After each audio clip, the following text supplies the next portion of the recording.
U.S. Republicans seek sanctions on Turkey over Syria. Republicans in the U.S. House of Representatives have announced plans to introduce a sanctions bill against Turkey for its offensive in Syria. Congresswoman Liz Cheney said Turkey must face serious consequences for mercilessly attacking our Kurdish allies in the region. It comes as President Donald Trump said he hoped to mediate the conflict.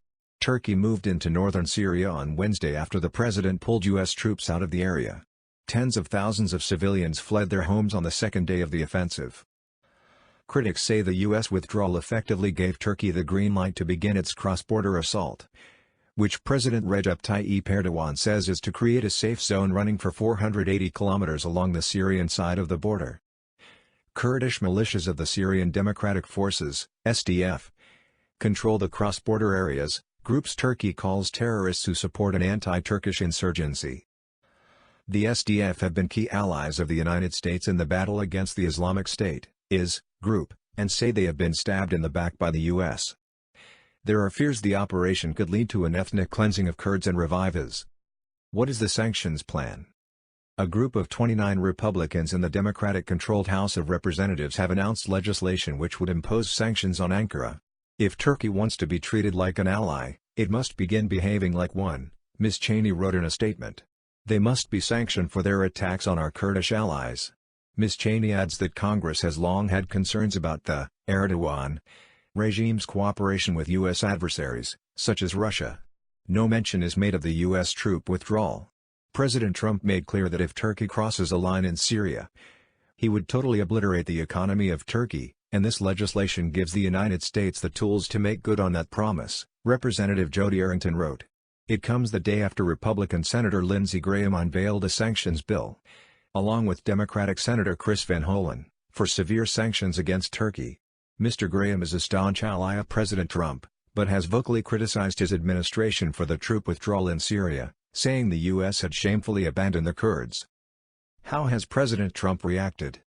The president defended his decision to withdraw troops, even saying at one point the Kurds didn't help us in the Second World War.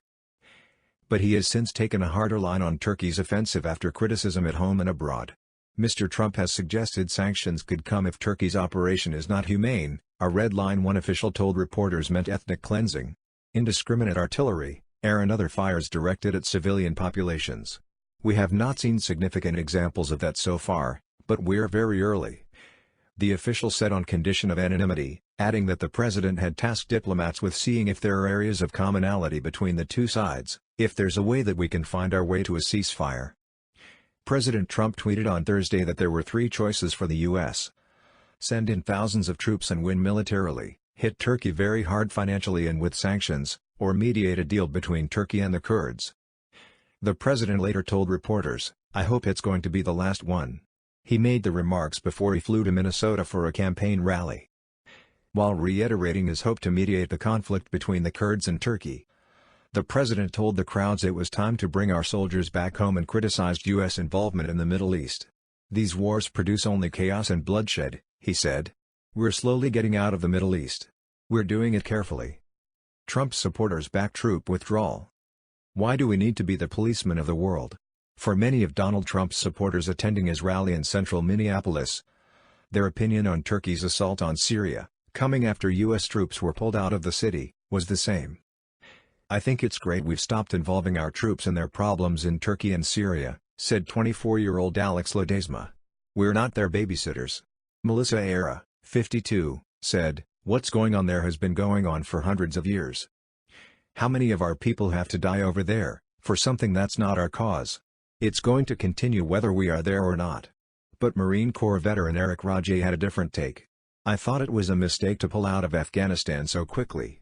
But if it goes bad, we've never said we wouldn't go back. In Afghanistan, we waited too long to go back." He added, "There are other partners that could go in. We can't carry the weight of the world all of the time."